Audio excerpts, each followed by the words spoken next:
What is up, everybody? It's Rebecca Johnson of Supergirl Radio. We'll get started here in a little bit when Morgan hops on the stream with me.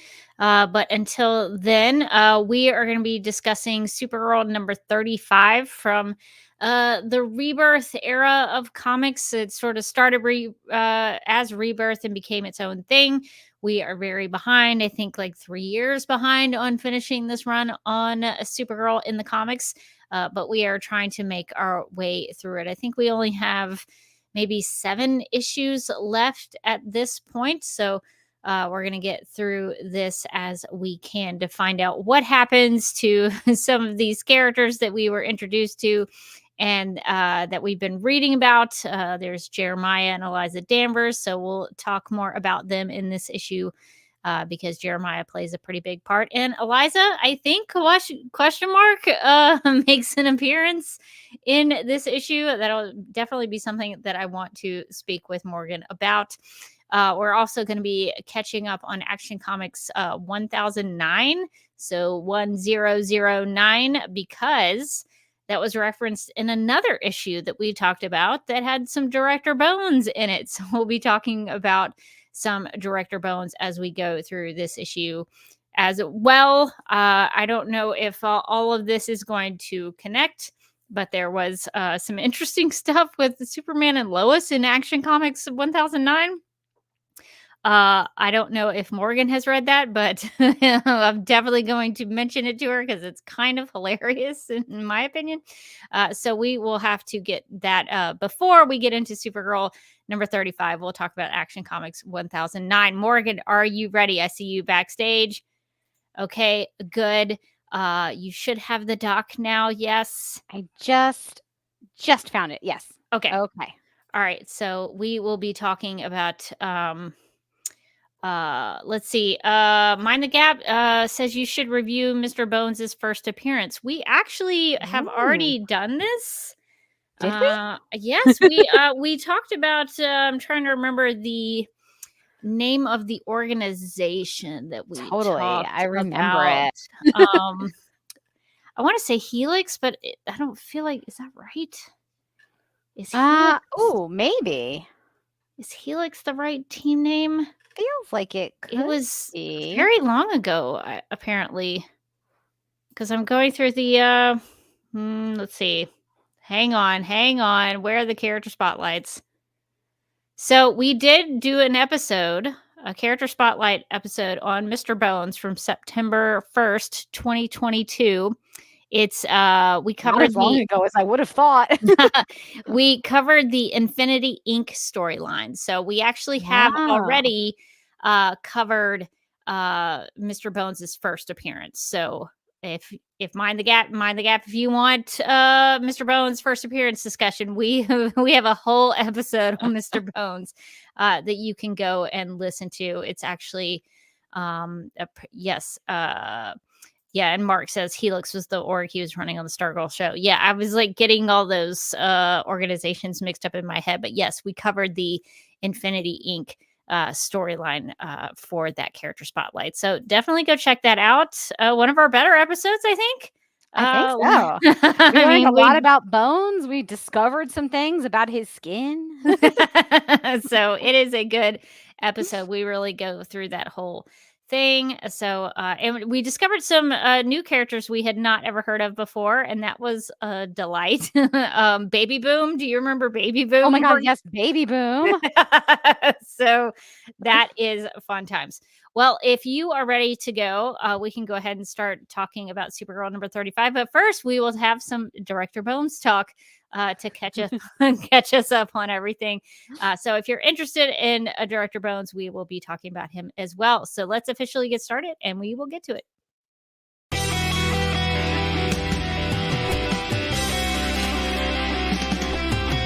McGurk! I love typing. Not mess with my Google Docs, Meeksy. Supergirl Radio is going live every night of the week. How do you like it? Is becoming a human burrito a plus or a minus? I don't know. It does seem snug. I mean, they say you are what you eat. Kira.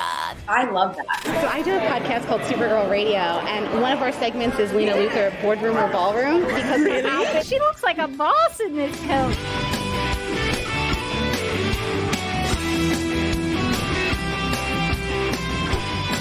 Nasty Luthor like a different Luthor? It's not just Lena being mean? No.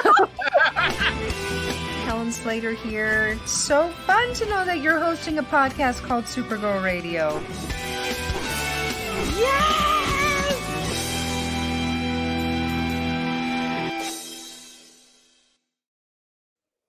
Welcome to Supergirl Radio Rebirth, your source for Supergirl comics that started with DC Rebirth. My name is Rebecca Johnson. I'm Morgan Glennon. And for this episode of the podcast, we are live and wired, and we are going to discuss and review Supergirl number 35, which is a story titled Missing Links and was written by Mark Andreyko with pencils by Eduardo Pansica, inks by Julio Ferreira, letters by Tom Napolitano, and colors by FCO Placencia. The cover art was done by Jesus Marino and FCO Placencia, and Jessica Chen was the editor, and Brian Cunningham was the group editor. But before we get into Supergirl number 35, Morgan, I thought we would get back into Action Comics 1009. Oh, yeah, of course. My favorite one. Because we found a note in our last episode of Supergirl Radio that pointed to Action Comics number 1009 because it referenced a conversation between Superman and Director Bones. And we noticed Director Bones was looking a little disheveled. He was not looking his best. so we're gonna find out what's been going on with Director Bones in Action Comics number 1009. This really doesn't. Well, I mean, I guess it could play into Supergirl's we don't story, but it's more so to find out what's going on with Director Bones. Just sort of a Bones check-in, if you will. Yeah, we do it every now and then just to see what he's up to. Just sort of drop in on the little guy. Okay, so before we get into Supergirl number 35, we need to catch up on Action Comics 1009 because it was referenced and we didn't know anything about it in our last episode. So here is what we missed in Action Comics 1009. There are reports of a coordinated attack across global peacekeeping and clandestine organizations that has been happening for the last week in the story. Task Force X's whereabouts are unknown. Belle Rev's communications are offline. I say Belle Rev because that's en français, but some people say Belle Reve. That's how I say it. I like to say it the proper French way, Belle Rev. A beautiful dream is what that means. The Hall of Justice is on lockdown. A new Argus facility in Seattle, Washington is on complete lockdown, and there are rumors of an evacuation. There's lots of stuff going on. At the time of the comics that this was taking place in, Jor-El came back into play as Mr. Oz. It was kind of a weird storyline. At this point, there are no signs of Jor-El.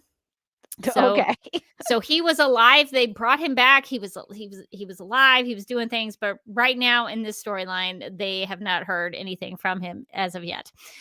Amanda Waller has been secured. She's been taken to the Fortress of Solitude by Superman, and in this version of Superman, I was trying to kind of figure this out in the last issue because they mentioned the Bermuda Triangle, and I was like, is the Fortress of Solitude located inside the Bermuda Triangle? Yes.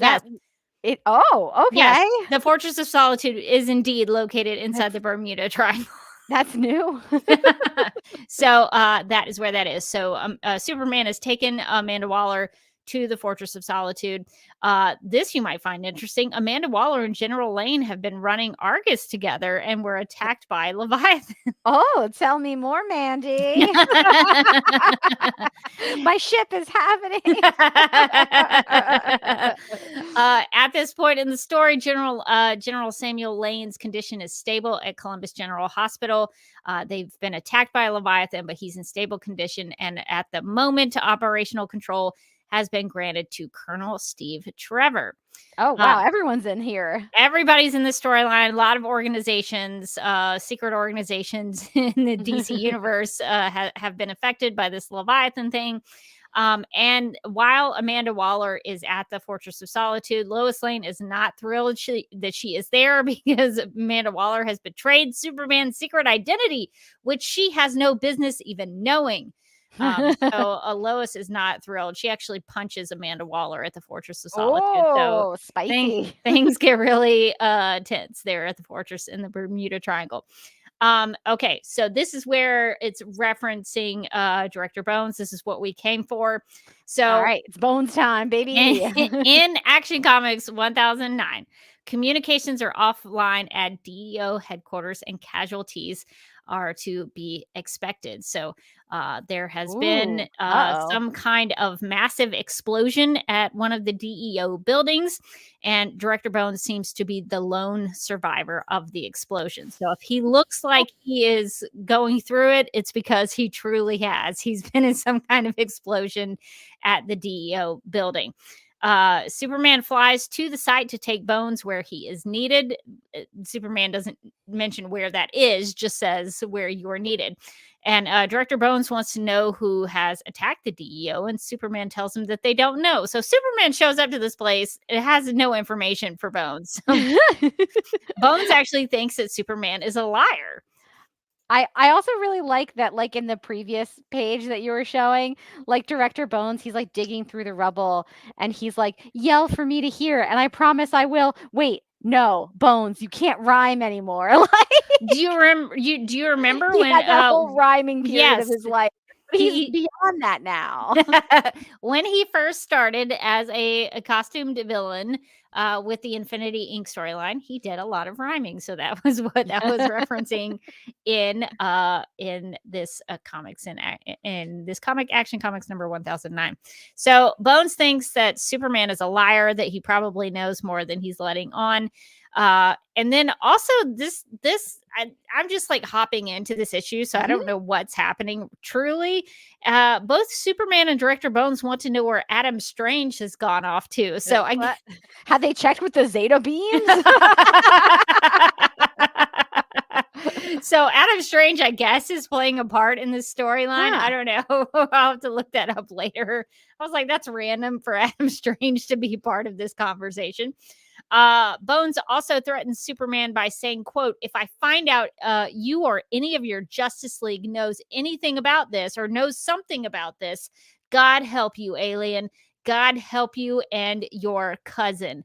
So Bones is not thrilled by the DEO explosion, and then also by Superman not seemingly knowing anything. So the issue ends. This, I just put it in here for us to know just because I think it's funny. The issue ends with Lois and Superman using Kryptonian technology that can turn them into undercover agents. And did I not put the screenshot in here? I should have. I wish I had put the screenshot in here for StreamYard so that we could see this, because you honestly kind of have to see it. Let me see if I can pull this up really quickly. Although it may not be worth it. I don't know. I think it's kind of funny. So they use this Kryptonian technology. I'm going to try to present my screen here. They use this Kryptonian technology to sort of like change their appearance. Huh. I don't know. Can you see that? Yes, I can. So they turn themselves into undercover agents, Andy and Chaz, who work for an organization called Spiral, which is an international spy ring. So this technology only lasts for an hour, but Lois and Superman have turned themselves into undercover agents with different names. And Superman has a beard, and but he's still wearing the Superman suit, so it's not really. They won't ever figure it out, Lois. Lady who looks a lot like Lois but isn't. So that Kryptonian technology, not that great. But I just thought I would share that just because it was a funny bit in the issue. I like the idea that the Kryptonian technology is like the same technology as if you had bought a fake beard and just stuck it on his face. Yeah. And like for Lois, it's like, what if her haircut was a little different? No one is gonna know. No one will ever figure it out. Well, I think that catches us up with Action Comics 1009. Who knows if any of this is going to play a part with this Leviathan business? But we did get to catch up on Director Bones and what he was. Well, now we know what Bones was up to. I do feel like the all the intelligence agencies getting attacked does actually directly sort of hook into this issue where Supergirl finds out this information. So that's just sort of like, if you had read that Action Comics issue, you would have just kind of known that a couple issues before Supergirl. But sure. Yeah, and we do know that in past issues in this run, Director Bones has had interactions with Supergirl. That's been such a long time ago. I don't remember the specifics of it, but I remember him being in some of these issues. So Supergirl has had interactions with him previously. So when he sort of threatened Superman and Supergirl, he's had personal interactions with Supergirl. So that is kind of where we are as we start Supergirl number 35. And the description for this issue reads, quote, as Supergirl gets drawn deeper into Leviathan's plans and the search for her foster parents, the newly sentient Brainiac 1 drone realizes the one thing he needs to unlock the power of millennia of Kryptonian science is the girl of steel herself. With her focus on her Earth family and the distraction. No, I read that wrong. With her focus on her Earth family, will the distraction make her an easy target for the mad AI? And how will Leviathan respond as she gets closer and closer to their plans? Unquote. So, Morgan, what did you think about the story in this issue? Is there anything in particular that you wanted to discuss? I think I want to get right into the Eliza stuff. Yes. Because we start with her having discovered Jeremiah. So already ahead of Alex Danvers, just sort of by accident. Yeah, she didn't have to do much. Oh, Jeremiah! I thought you were supposed to be hard to find. Like we found out that Jeremiah was just in the background of every scene that Alex was in. She just never noticed him. And he's like, "Yeah, we got to get out of here. Like, things are getting crazy with the intelligence agencies. They've all gone under, and blah blah blah blah." And then he says a touching farewell to Eliza, in that he was like, "Bye," and then he picks up her hand and he's like, "Sorry, girl, we can't have this technology falling into the wrong hands." It was like part of the issue. Wow, Jeremiah, thanks. He's like, "I'm heartbroken, but also I just thought of the sickest pun. I have to use it." But then when they get outside, they get attacked by mysterious figures. And as they're fighting, he starts fighting the female mysterious figure. And he's like, "Huh, what's this? What's this?" He's like, "She fights just like." And I was like, "Oh my God, is Eliza back already? She's like been dead for like one issue." So I think we're supposed to suspect that the mysterious masked figure that half of her mask ends up, I think, getting damage from his gun that he's got on his little blaster. I think we're supposed to think that's Eliza. I think that's the way that it's sort of pointing, but I don't think we have any confirmation. That's what the read I was taking on it, that he recognized her fighting skills and seems to believe that that is Eliza. Though the question is, whose dead body is that in the morgue? Yeah. I have a lot of questions about that. Also, does she have a hand? That's also another question. Like, exactly. It looked like she had two hands, which opens up like just a whole series of questions again. yeah, so if that is Eliza, there's lots of questions that need to be answered about that. I would kind of like it if Eliza was still alive. Yeah, that would be cool. But then I also don't like Eliza turning to like Talia al Ghul's side and being with Leviathan. I don't like that at all. No. And didn't you say Eliza survived an explosion? Yeah, there was an explosion. Or no, she didn't survive. It seemed like she had died. It seemed like that's where she died, was at the explosion. But maybe she didn't. Maybe she survived somehow, question mark. And and she's evil now, question mark. But I do believe that in like that first issue, which I'm going to try to like skim all the way back to see, but I think somebody comes to talk to her, and then this like big shadowy figure shows up. Let me do a screen share so I can present my evidence. Oh, I am presenting not my screen. I was about to present some slides and I was like, I didn't even upload those. So you can see here that like she's sad about her marriage, and then all of a sudden this big mysterious figure shows up, and then she drops she said, "What are you?" And she drops her wine, and then boom.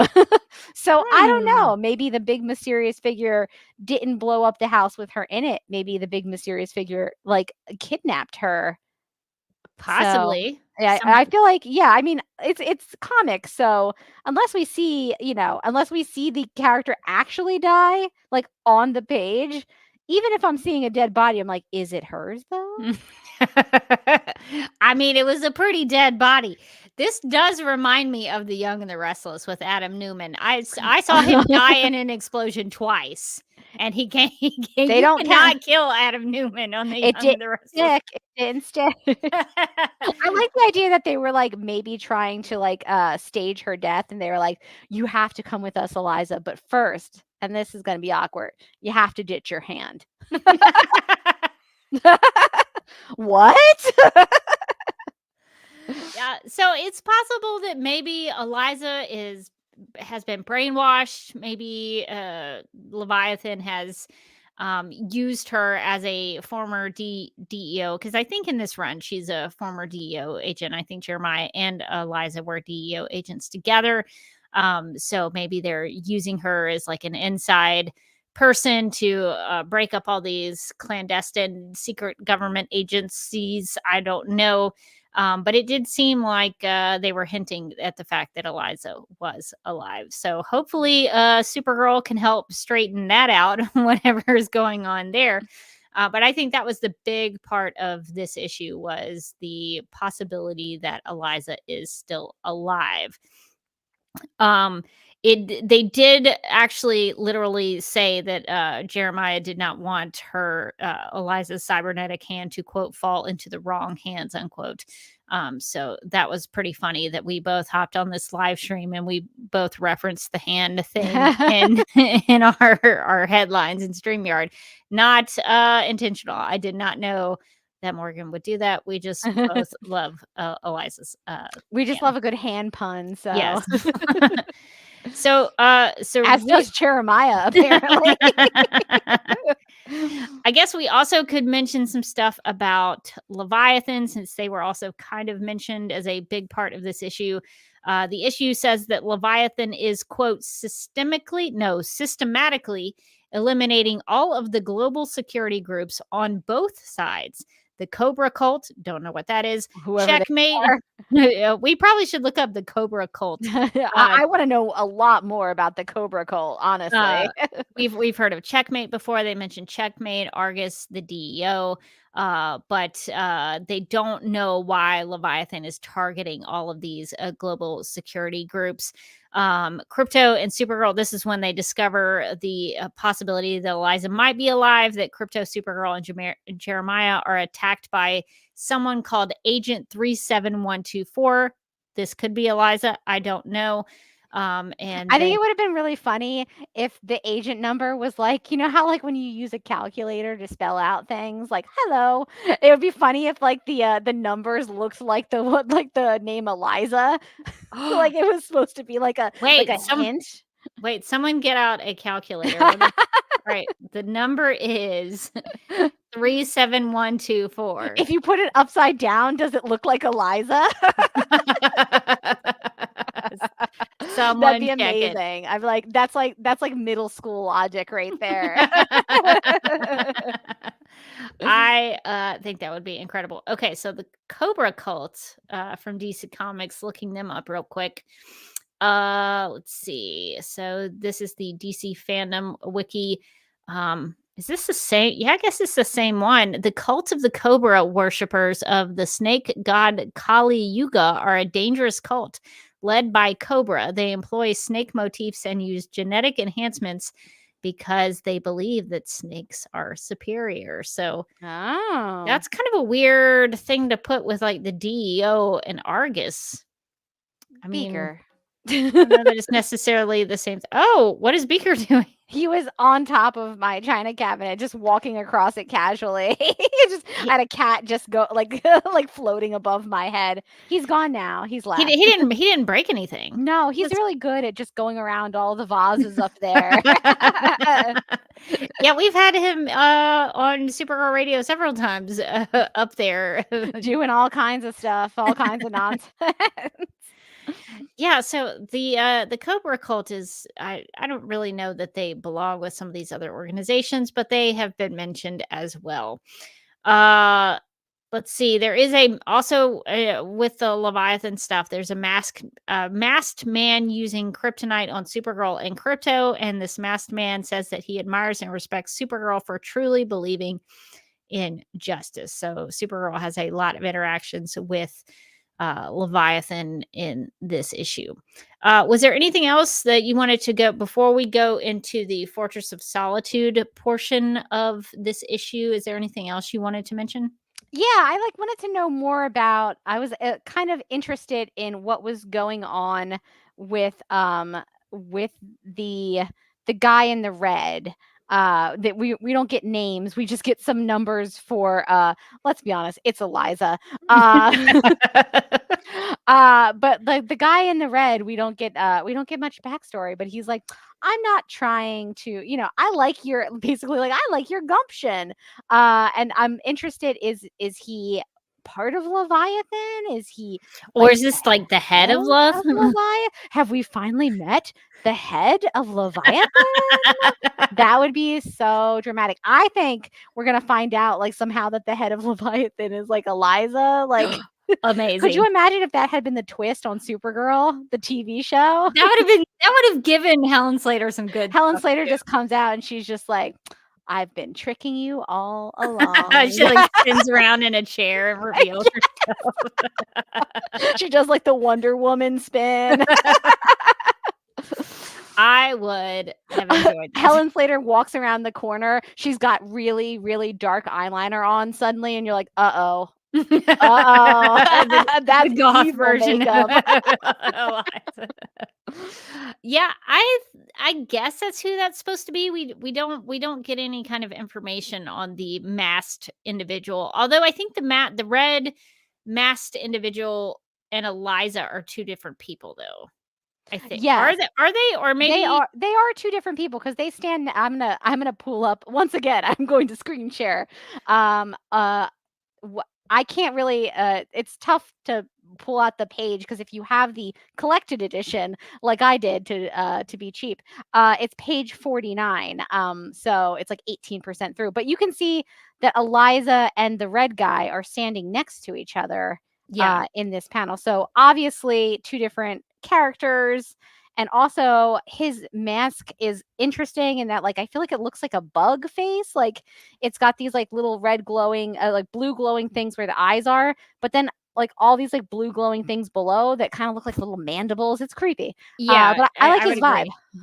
Yeah, he is very interesting. Or it could be a she. On the Supergirl TV series, That's they said true. that the head of Leviathan was a she. That's true, and we never found out. So in my mind, It's Eliza. It was her the whole time. Oh my gosh, that would have been incredible. What a twist! An incredible twist. They never took our advice. So we don't have confirmation that the agent is Eliza, but there's a lot of strong hints, and so I'll be curious if we see in future issues if we do get that confirmed. But Jeremiah seems to think that's who that is. So also we don't know who this person in the red mask is. Hopefully we'll get more information about that. They also have access to a lot of kryptonite. They have these like little kryptonite like orbs that they throw around Supergirl that kind of work as like a containment unit. And it also looks like the let's just call her not Eliza for right now. She is, but let's say she's not. Not Eliza also seems to have some sort of like kryptonite, I want to say swords. They look like swords. They do look like swords. I mean, it looks like the kryptonite sword that Alex had on the Supergirl TV series and at the end of season 1 a little bit. So yes, it does. Definitely kryptonite swords that she or the agent wax Supergirl and Krypto with. So definitely a lot of kryptonite. But if Leviathan's been hitting all of these super secret clandestine global security organizations, those people probably had kryptonite stored somewhere. The DEO, they had kryptonite somewhere. So Leviathan hitting all these places and attacking all of these organizations, they've probably been stealing resources is my guess. So maybe that's how they have all the kryptonite. That we haven't been told that in the issues, but that's what I'm gathering. That's true. That makes a lot of sense that they've been taking down all these secret organizations and being like, kryptonite's ours now. Yeah. Kryptonite sword, we'll take it. Yeah. Why not? We could probably use that. So yeah, it should be mentioned they do have a lot of kryptonite. That is true. Well, let's talk about the Fortress of Solitude aspect of this, because we had an old friend show up in this issue, and that old friend is Kellex. Kellex did not have a great time, though. No. As always, Kellex is having to deal with a intruder alert that's Always happening in the fortress. Always something for poor Kellex. He's like, having a fun day, having a normal day. And then before you know it, somebody blows him up or breaks his little pops him in the face. eyes and in his face. I like when we see like a little like Kellex view of the world in the one panel. I think I'm trying to go back, but I'm going forward by accident. For me, it's on like page 45, but it's like right before he gets popped right in the face, of course.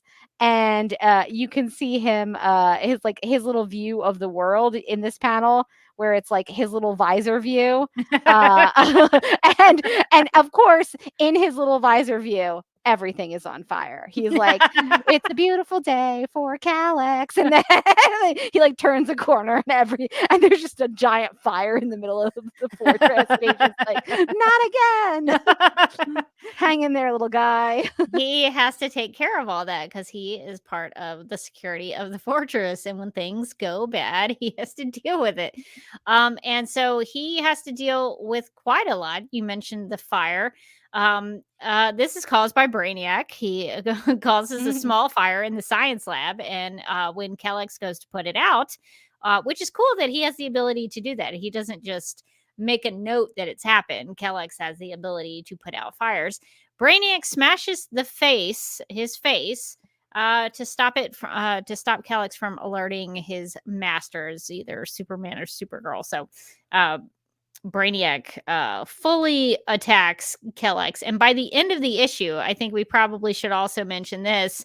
Brainiac like ties him up, strings him up in the fortress, and is just leaving him there. I don't know why Brainiac doesn't like get rid of him, like tear him apart or whatever. But Kellex is Kellex still lives, but I mean, barely. Yeah, he's like strung up by Brainiac. Poor Kellex is still like intruder. He's still trying to do what he's supposed to do. Having the worst day. Yeah, I felt bad for Kellex. We've seen Kellex get taken out so many times. But this is pretty bad. I feel like this has not gotta feel good. Yeah, lots of things coming out of him. But he's still kicking. He's still talking. So I guess he's okay. Poor Kellex. Yeah. So Supergirl and Crypto find him there in the fortress. So hopefully good things in the future for Kellex, and maybe he will pull through. Speaking of Kellex, when Supergirl is going to the fortress, she's like, flying along. They see a symbol in the sky, and I did not recognize it, and I wasn't sure if I was supposed to. Have we seen this symbol before? Let's see. Let me get the panel correct. I think that's for Brainiac. I'm guessing. Okay, yeah. Is that? Or is it like Brainiac as being the little like circles? Or is it like a Temple of Doom?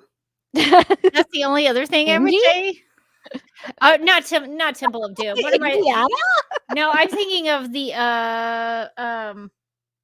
not the Doom Patrol, but the place where the bad guys hang out. Oh, yes. No, I do know. Why am I blanking? Somebody in the chat. The Legion of Doom? Was it the Legion of Doom? No, it's like the opposite of the Hall of Justice. Somebody tell me what I'm thinking of in my head. What am I thinking of? Headquarters. Okay, what are they? Do they have a name? Is it the Legion Hall of Doom? Doom? The Hall of Doom, I believe. I'm thinking about the Legion of Doom, but it might be called the Hall of Doom. Yeah, I looked it up and it says then this is the AI overview, so hopefully it's right. The Legion of Doom's headquarters is the Hall of Doom, which is located in the Slaughter Swamp just outside of Gotham City. Actually, a lovely part of town.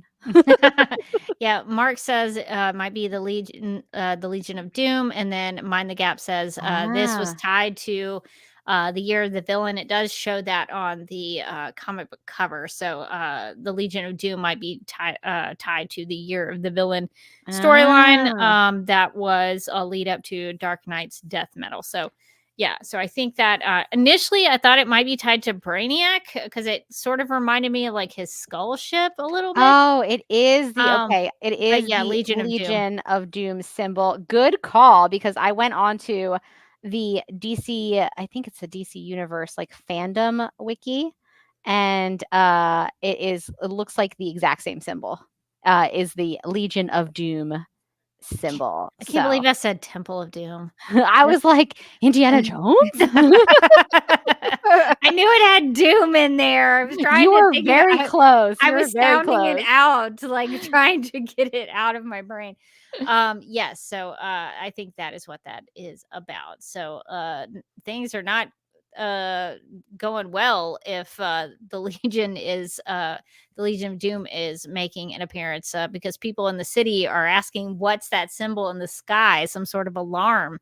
Yeah, I would say so. I would say be on the lookout for that, because that cannot be good. And Supergirl actually wonders if it's connected to Leviathan and if she is flying into a trap. And it's actually the Legion of Doom, now that I'm looking at it, the symbol is hanging out right above the Fortress of Solitude.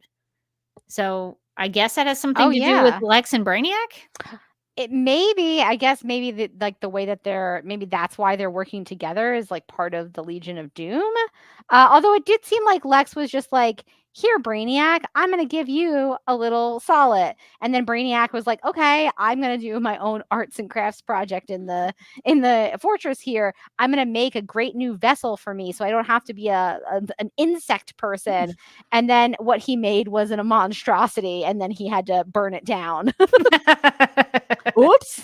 Started a fire in the fortress. Started a fire, and that led to poor Kellex getting impaled 100 times. Not great for Kellex.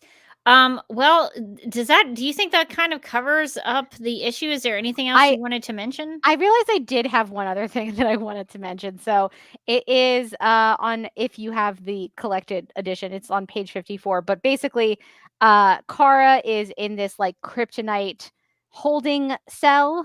And she's like, I'm going to get out, basically.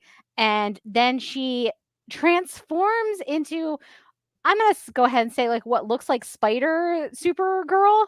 Or Bizarro. It sort of reminds me of Bizarro Supergirl. It's a very weird, there's like, she's got like a costume with a hood. She kind of looks like a combo of like Bizarro, Superman, and like Spider-Gwen from Marvel. It's a lot of look. She's serving a lot of look. I'm actually gonna quickly share my screen to show what I'm talking about. Yeah, but it's like, I want to make sure I'm looking at the same thing you are. Yeah, she's got like a bright, she's got like a red. I see what you're talking. Yeah. And like a black hood on, and like the symbol, the super symbol is red on black, and it's like a very strange look that she's got on. And she uses that to burst out of the kryptonite prison. And I guess this thing is supposed to be some kind of suit that gives her immunity to kryptonite. But I gotta be honest, it is not explained well. And I was confused. Yeah, I don't know how she gets into that suit, because she's been attacked by kryptonite, yes? Yeah. And her transformation into this suit is incredibly unclear to me. We see her, like, her face looks all like messed up from the kryptonite, and then like literally the next panel she's like, here I am in this suit, and then like there's a whole page of her like breaking out like, yay, I did it, and I was just like, where does she, so she goes from like, oh, you're trying to guilt me, and then immediately into this suit, and like, how exactly? They don't even show her like touching something on her suit to like get it to transform. Now, I will mention that it is a suit that she has a red mask and a hood, just like that masked Leviathan person. Yeah. So I don't know if that's intentional that they put her up against this person. Now, if Eliza is connected to this, it's kind of interesting that Supergirl is mimicking the Leviathan leader, we'll say. But I think that's of particular note for me, that she looks just like that leader of Leviathan. And she also says, and I'm trying to get this thing to go away from the Kindle reader, which is still an incredible reader that I can never read on my laptop. But she says, I have to remember to charge this kryptonite shield costume tech later. It does make things easier. And it's like, yeah, I bet it does. It feels like a pretty easy way out of a pickle. Do we know where she got that? No. Okay. I don't think it's ever explained. And then we watch her kind of like go out of the like sort of transition out of the suit. So apparently this is See, I thought that was connected to the Leviathan. I thought this panel was the Leviathan guy, but you think this is Supergirl I with think this is her coming out of that new out suit. of this suit. Yeah. Oh, I got really to- confused about that. Okay. I had to go back and forth between these panels like more than once for sure to try to figure out what it was I was seeing and reading, but I feel like there should be more context on this like kryptonite shield costume technology. Like just I don't know. It's not in my memory from any of the Rebirth run, which means that this is potentially the first time we've ever seen this thing pop up, and it's not explained in any way. I'm going to go back through. I don't remember this previously, but it has been 3 years since we've been reading these. So it's been a while. I will go back and see if this was introduced at some point, and maybe we just don't remember it because like before this Leviathan stuff, it was all the Rogel Zar stuff, and I don't remember, but I could be just not like remembering it correctly, but I don't remember her having this in space. Yeah, I don't have a great memory for like some of the Rebirth stuff, but I don't remember her having a suit that looked like this when she was doing the space stuff. But that doesn't mean that it didn't happen. It does mean that I don't remember it happening, which is not the same thing. But if this is truly like the first time they've introduced the concept of this suit in this run, I feel like it's very poorly introduced. Like it just sort of appears out of nowhere and then disappears out of nowhere, and there's no explanation for it. Okay, so I will go back in issues previous to this and see if we had seen it before, because it's possible they introduced it and we just forgot. But I do think it is very poorly done and poorly explained if that is the case, if it has introduced in this first one. It seems like it's a pretty new thing because there is that one page where it's like the full page of her coming out with that suit. Yeah. It seems like a good way to introduce it. But yeah, so I could buy it as being like this is like the first time we've seen it, but then I would want more explanation than just like I have to remember to charge this thing. Like, was that the explanation for like where this came, what like the functionality of this thing and where it came from? And like that's not much of an explanation. Yeah, but at least I'm glad to know that panel was not the Eliza thing. It was the Supergirl thing. So thank you for that, because I was very confused about that part. This is why it's good to discuss comics, because sometimes I read things and I'm like, I don't know exactly what that means or what that's trying to say. Okay. Especially like in this one, where I feel like I think that would be my criticism of like these last two issues, is it feels like there's just like a lot of fighting. But sometimes I'm just like not clear on like what's happening or why we're all fighting, or like I think that's kind of what they're going for, this idea of like she came back to Earth and everything's different, and now she's fighting these villains that she doesn't really understand anything about what their motives are or what they're doing. But as a reader, it's pretty jarring to be thrown into this thing and be like, who is that? What are they doing? Like, what's their deal? Oh, she's fighting another set of mysterious hooded figures. Okay. I was glad to get back to Brainiac, because I was like, I know that guy's deal. Are you finding that the trade, I guess, is what you bought? Do you find that that's helpful in any way, or are you reading it like issue by issue, or just the ones we're discussing? I am reading it issue by issue as we're discussing it in the trade. So I'll like read the issue and then I'll stop. I will say the trade has done something that has confused me. And I'm glad that you brought this up because this is a very niche problem. But now I'm going to be able to complain about it. And I'm going to share my screen to kind of to kind of display what it is that I'm having a problem with. So in the trade, they have these sort of interstitial panels usually like when the issue is opening. So you can see on this one, that was issue 34. Here's issue 35. That's a cover. And then there's just like a Superman symbol. And I was like, okay, cool. Like, I get that. I get that that's showing up, like we're transitioning. There was the same thing from like the original one. See, issue 34 had that same Superman panel. So I was like, okay, I get it. But then I get into issue 35 and that Superman panel just starts to show up randomly. What's this? Why is there a whole page of Superman panel? So I went through a whole hero's journey of being like, have I started issue 36 now? I didn't see a cover. Like, I'm going back and forth. And then, unbelievably, they do it again. Oh, so that can be confusing. So confusing. So within one single issue, there are 3 pages that are just the Superman symbol, which made me believe several times, like faked me out, that the issue was over and that it was transitioning into a new issue, but it wasn't. Do you think it's just them trying to fill a page? Maybe they had an uneven number of pages or something? Absolutely, because once again, like we're not getting into issue 36 yet, but here's the cover, and then once again, we see the Superman symbol. So like I went back and forth a couple of times being like, wait, I didn't accidentally like start the next issue, did I? Because there's that Superman symbol again. And anyway, I think this is kind of a bad way to do this. It's not personal, but it was very confusing as a reader.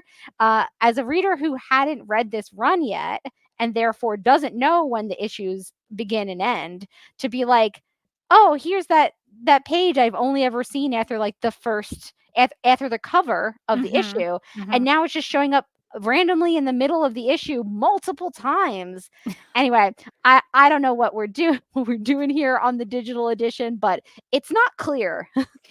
That is good to know. Yeah, I think it's probably related to numbers of pages and then having to fill a page. But are you like in that trade? I'm curious because I'm reading them issue by issue, like individual single issues that I had bought.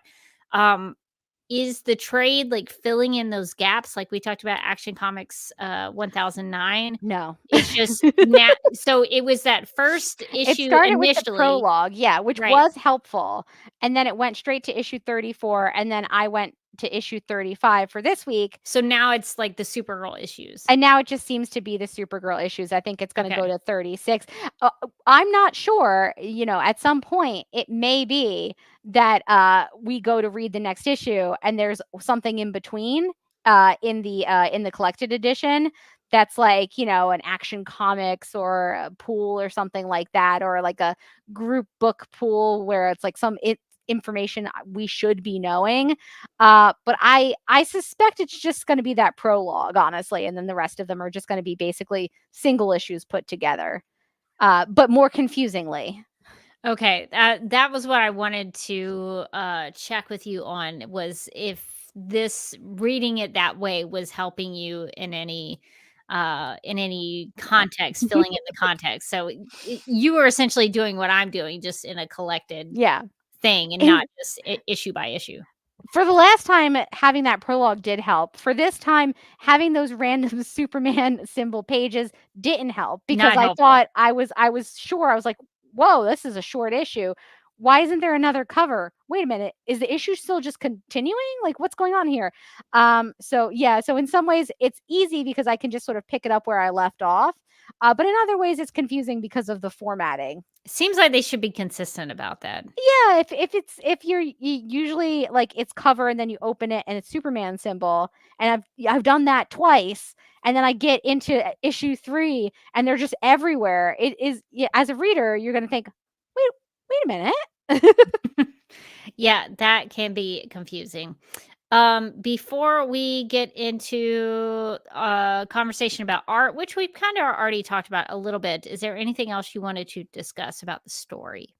I wish that there had been like a little bit more time of her talking to Jeremiah. I think I was complaining about this earlier, but I do feel like it's moving so fast from thing to thing to thing. We're not getting a lot of like time for the characters to like breathe or have conversations.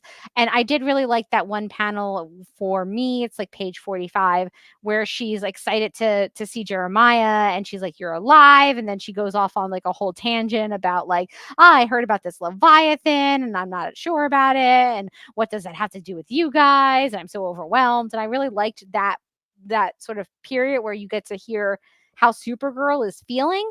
But you're not getting important. You're not getting a lot of that in the last couple of issues, honestly. It felt like to me. So I liked that we had at least a little break where she gets to talk to Jeremiah briefly about like, hey, I'm really confused.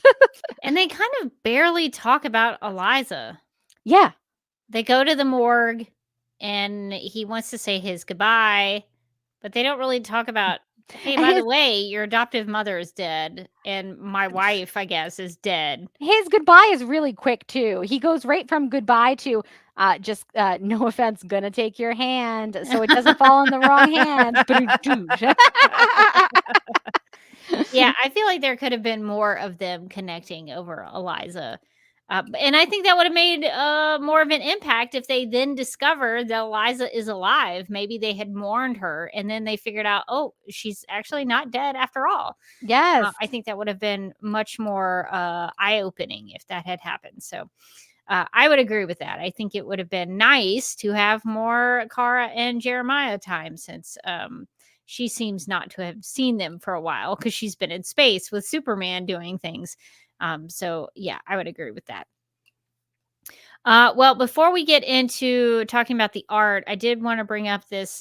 I don't think we talked about this comment from Mind the Gap saying the whole Leviathan story was infuriating because for some reason, Dan DiDio wanted to get rid of most of the DC intelligence agencies, even though having multiple agencies is more intriguing. So what do you think about that, Morgan? Do you think that's a good decision to be like, we're getting rid of all of these secret clandestine intelligence agencies within the DC universe? What do you say to that? I feel like they'll just end up recreating them is the thing. It's like I don't feel like that's a sustainable like board wipe for the universe because they do have so many, they have Argus and they have the DEO and they have a bunch of different secret organizations. And so, yeah, I guess it seems dramatic to get rid of them all at once, but then it feels like a lot of things, they're going to be back. So what are we doing here? And also I actually agree with Mind the Gap. I like the idea of these like, secret organizations. I think they're kind of fun to have around. And it's realistic. It's realistic and allows you to have like maybe more human type characters with less powers still playing a part in the story because they can be like, agents of the system, kind of like on Supergirl, how you had Alex and she was like an agent of the DEO and allowed her to like never really director of the DEO, just like barely. So briefly the director. But she was an aide. She did get to work there. She just didn't really get to lead there. Awkward. So, but the one point where Brainy was the director of the DEO, it was like things were going wild. I mean, while he was director, the DEO blew up. Was taken down by Ron Gong.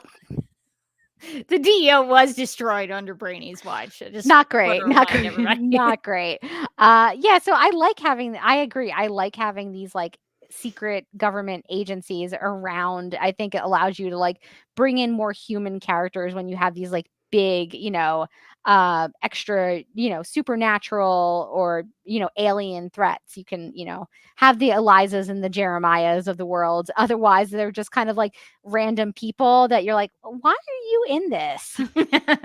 Well, we do know that our own American government has lots of 3-letter secret not secret organizations, but I feel like they're probably doing some secret things that they're doing some stuff. The FBI, the CIA.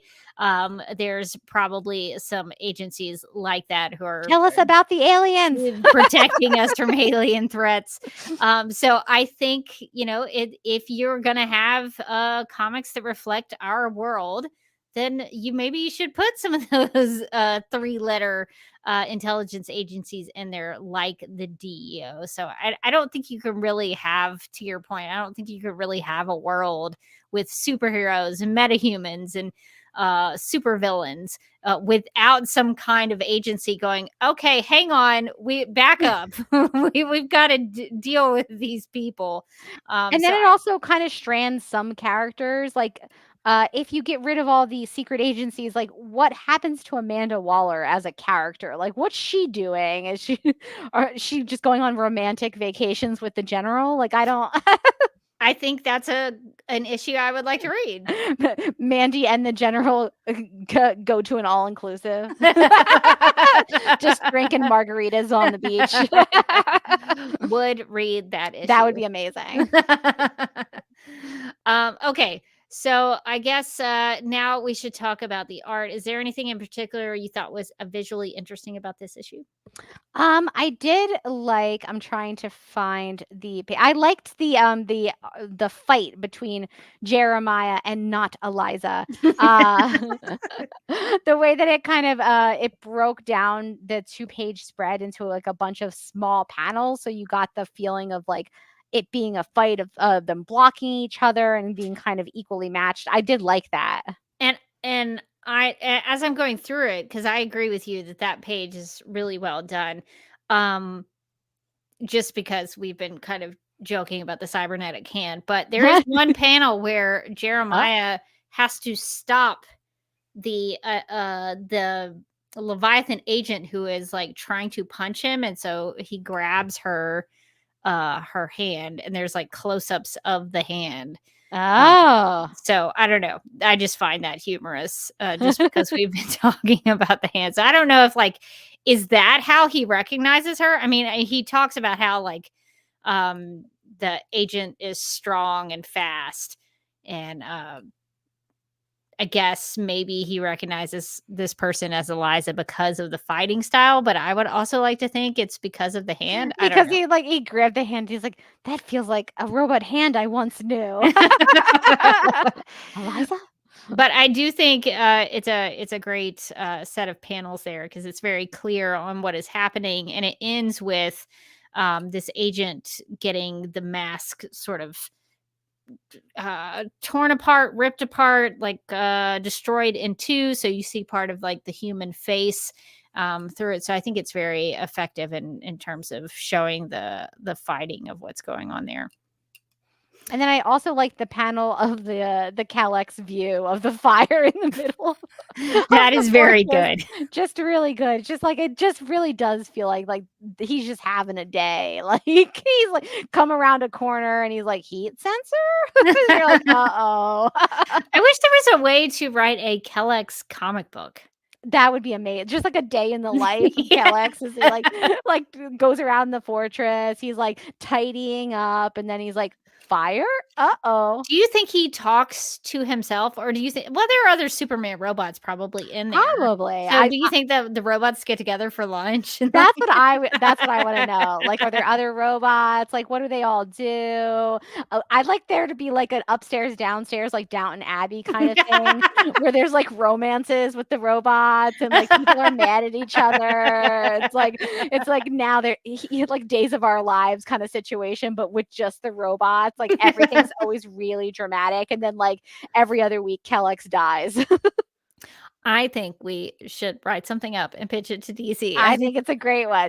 Who wouldn't pick up the Calyx the Calyx book?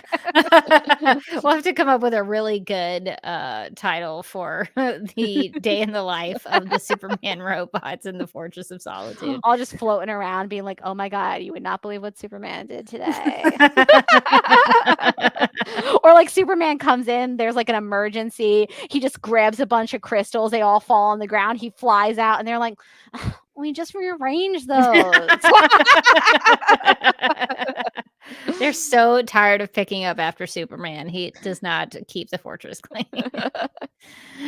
Yeah, I think this one had some really good action sequences. I really liked on my issue, it is page 18. of it's like a close up of Supergirl and Crypto flying Oh with yeah, the that one's great. Legion of Doom symbol in the background. I really like that panel. And so I think that was a cool way to end the issue, was Supergirl and Crypto kind of in action, going back to the fortress and finding poor Kellex there, strung up there at the fortress. So that would probably have been my favorite one, just because I always tend to like the dramatic, powerful Supergirl stuff. So I think that's a good one, with her flying with Crypto with his cape. But a lot of good action in this one for sure. Okay, so overall thoughts on this one, Morgan. What did you think about this issue, just as a whole? Yeah, I liked it. I wish it was a little like these issues were taking their time, like easing us back into like the on the ground Supergirl stories versus the space Supergirl stories. We're really just getting thrown into the deep end, just like Supergirl.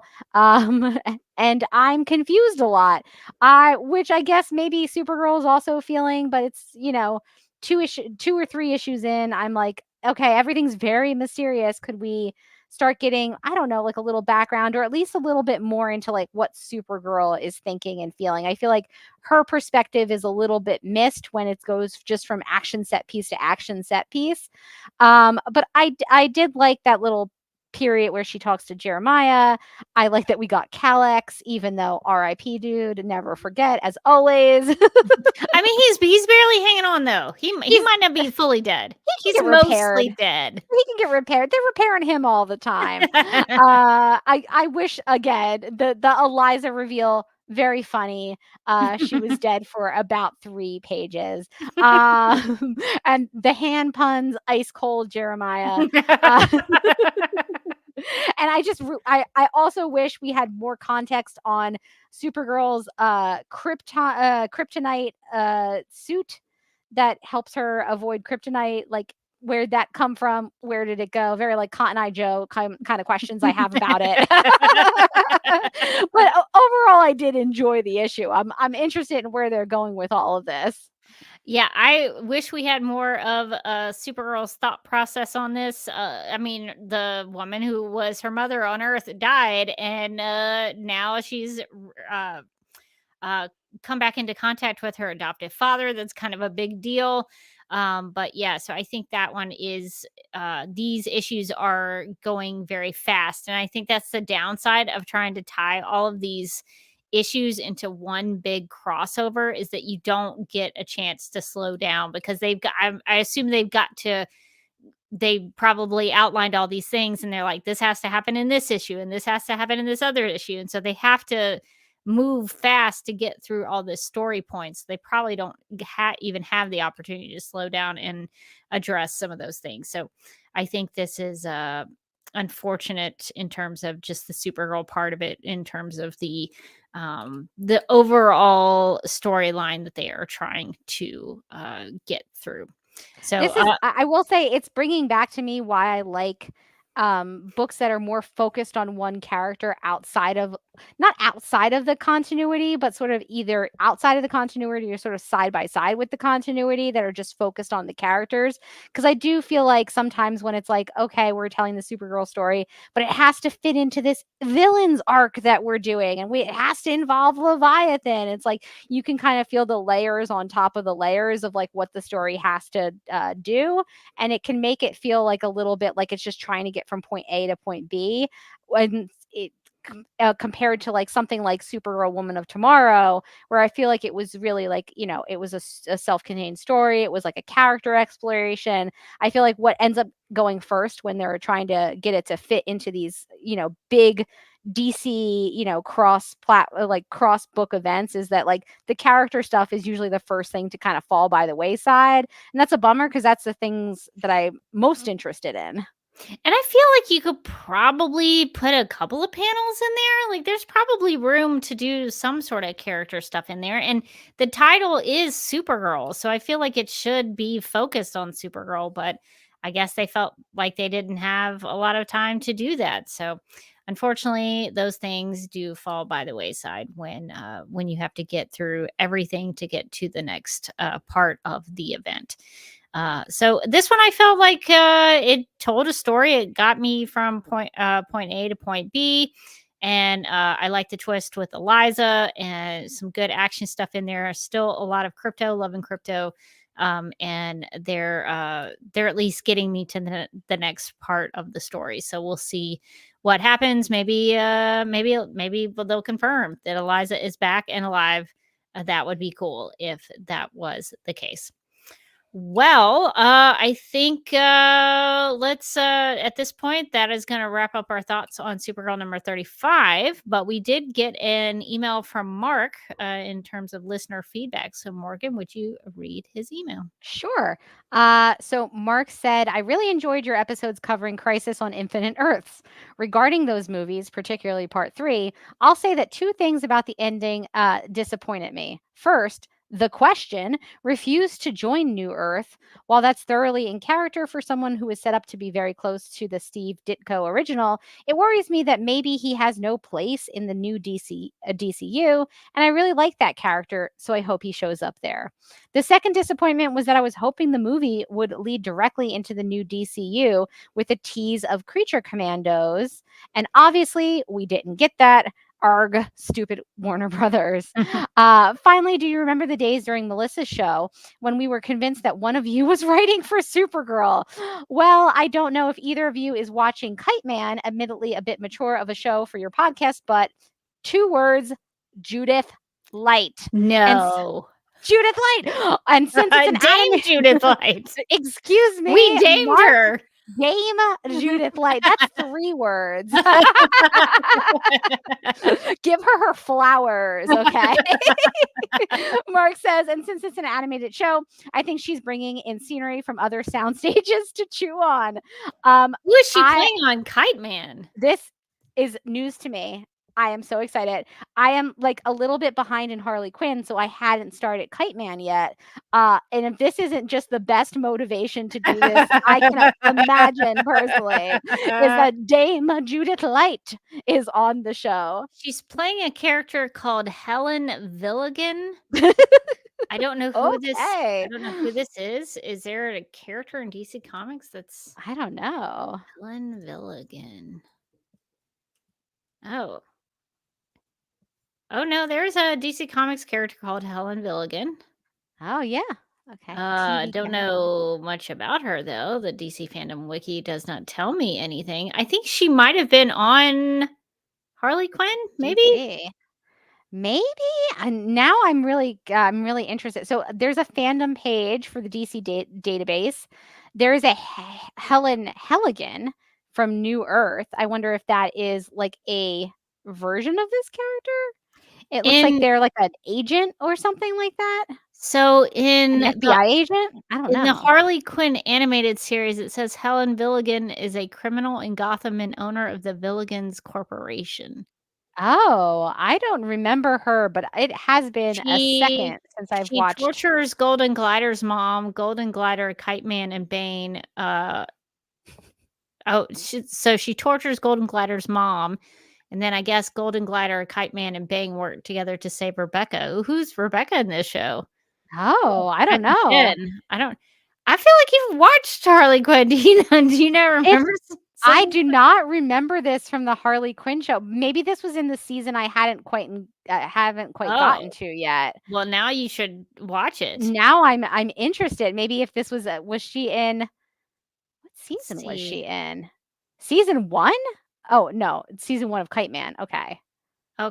For whatever reason, she's in the Harley Quinn wiki.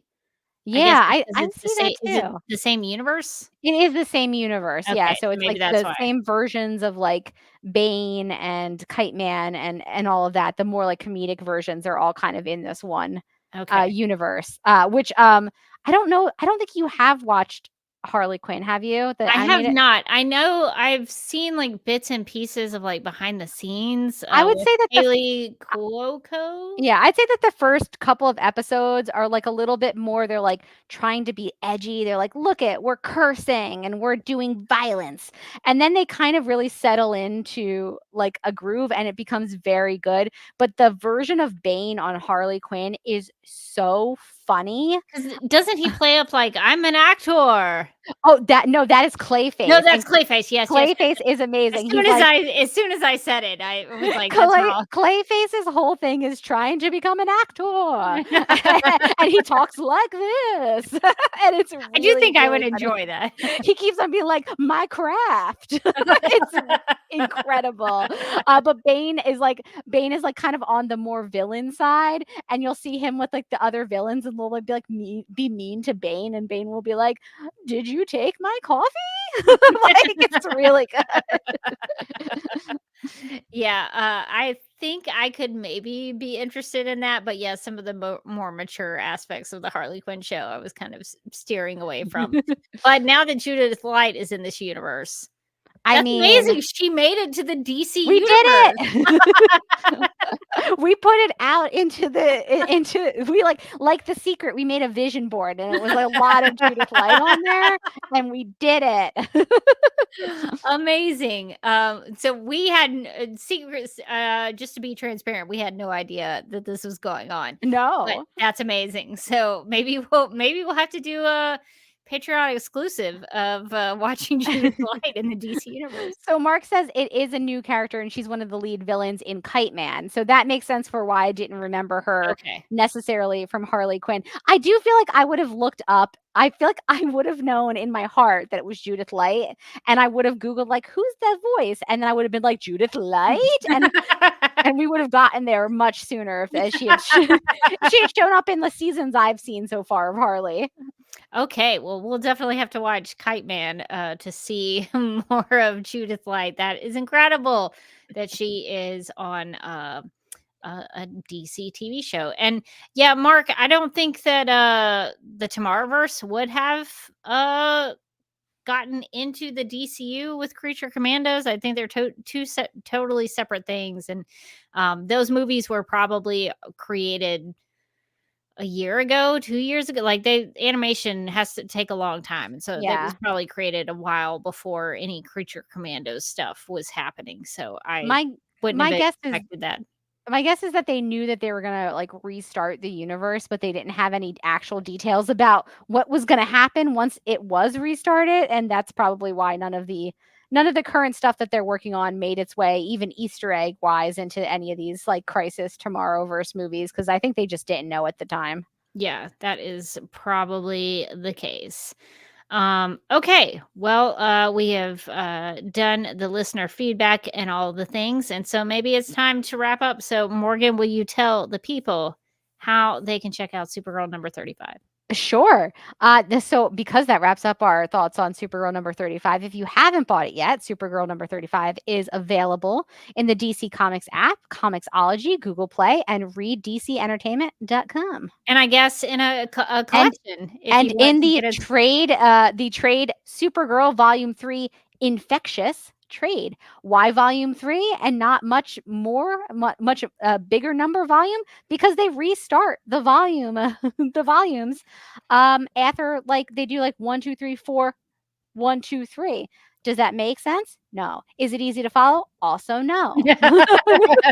But you can get it that way if you prefer to have it all in one place versus the single issues in the way I'm reading them. But that is going to do it for this episode of Supergirl Radio. If you would like to contact us, you can post a comment on our website at supergirlradio.com. You can email us at supergirlradio.gmail.com. And my apologies to people who have gotten replies to their emails late. This past last couple of months have been a little crazy. Went to Ireland, had some Dragon Conning, and so I'm trying to catch up on all that stuff. So my apologies. But you can email us at supergirlradio@gmail.com. You can like us on Facebook and follow us on X and Instagram, all at Supergirl Radio. If you like what we do, we encourage you to give us a rating or write us a review on Apple Podcasts and anywhere you're listening to podcasts, and they have a place for you to give a review. Supergirl Radio is also part of the DCTV Podcast and Multiverse Color Network. So if you want to, please give those a look-see and check those out. You can hang out with us as we go live and wired on Tuesday nights at 9 p.m. Eastern on the DC TV Podcast YouTube channel and the Supergirl Radio Facebook page if you want to come and chat with us live. And DC TV Podcast also has a TeePublic store. So if you're in need of some new DC or DC TV related t-shirts, tank tops, sweatshirts, magnets, tote bags, pins, phone cases, pillows, or stickers, go to supergirlradio.com and click on the TeePublic store link at the top of the page. And since we talked about the DEO and our good buddy Director Bones, we have some DEO designs in the DC TV Podcast TeePublic store that we'd love to suggest. Yeah, if you want to feel like you are also a director of the DEO or just an agent, maybe you're just like Alex who like wanted to be a director, but she was really just like an agent for most of the time. You could get a DEO sweatshirt or a DEO mug and you could take it to work and you could be like, hey, I work for the DEO, the Department of Extra Normal Operations. So we do have some DEO designs there in the DCTV podcast TeePublic store if you want to check those out. And we would also like to thank our legion of super sponsors for supporting the Supergirl Radio Patreon. These people are Michael, Anne-Marie, Yvonne, Nicola, Abby, Miriam, Nicole, Brian, Ethan, Danny, Majuba, Zachary, Annie, and Rachel. And if you would like to be part of that, you can go to patreon.com/Supergirl Radio. And if you want to check me out on the interwebs, you can find me on Instagram at the Derby Kid. I just posted about how today I found out that in my work office building, there's a dark room in the basement. And so exciting, mysterious. I had no idea about this. I've worked in this building for 5 years and just found out that in a floor beneath me, there is a dark room that looks like it hasn't been touched in about 30 years. It looks like my grandma Pearl's basement in Kingsport, Tennessee. So it looks it's looking a little rough, that dark room. I don't know if we'll ever get it back up and running to develop photographs, but that was an interesting development for me today. I am also on the social media platform Vero, and I'm at Derby Kid over there. You would know if you follow me there that I've recently started watching Emily in Paris, which is a recommendation by Morgan Glennon that I have started. I'm almost finished with season 2, actually. So it goes down quick. It goes down easy. So you can find out what I'm listening to or watching over there. I'm also have a YouTube channel, a personal YouTube channel at youtube.com/duckmilkprod. I'll be working on another video interview that I hope to release next Sunday if I can get it edited this week. And I have a travel blog with my brother at Oasis Broom that you can check out if you want to see our travels. Nice. And you can find me on the internet at Mojotastic on Instagram and Twitter. And also as a co-host on the Legendary Ladies podcast, where we actually, the beginning of my journey for Emily in Paris was that we did a pilot pod on Emily in Paris, Amy and I. And I've since journeyed further into Paris with Emily and her insane outfits that Rebecca and I will be talking about on our Patreon episode. But if you want to see the genesis of it, you should check out the Legendary Ladies podcast this week. I think that the ladies without me are going to be checking out the new first episode of the new Marvel show Agatha All Along, which is supposed to be very witchy and fun and has Aubrey Plaza from Parks and Rec, so it should be good times.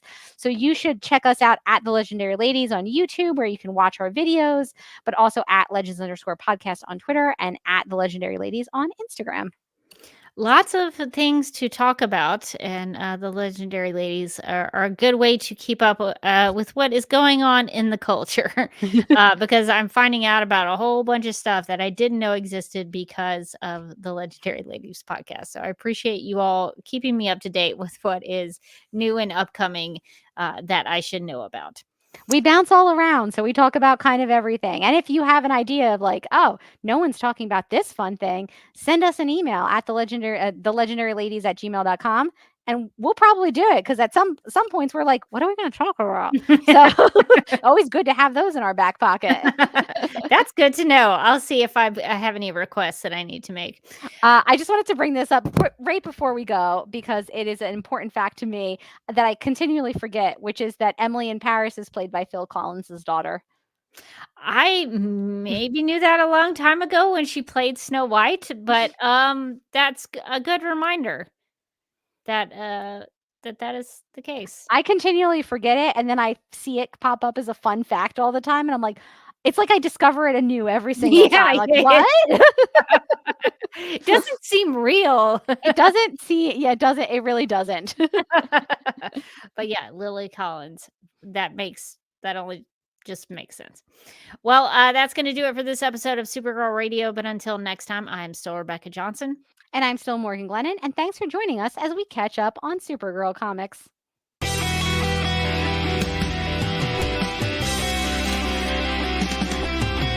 McGurk! I love Not typing. mess with my Google Docs, Meeksy. Supergirl Radio is going live every night of the week. How do you like it? Is becoming a human burrito a plus or a minus? I don't know. It does seem snug. I mean, they say you are what you eat. Kira.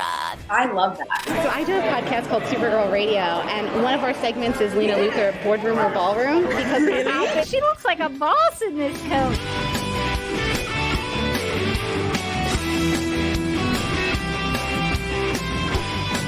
Nasty Luthor like a different Luthor? It's not just Lena being mean? No. Helen Slater here. It's so fun to know that you're hosting a podcast called Supergirl Radio. Yeah!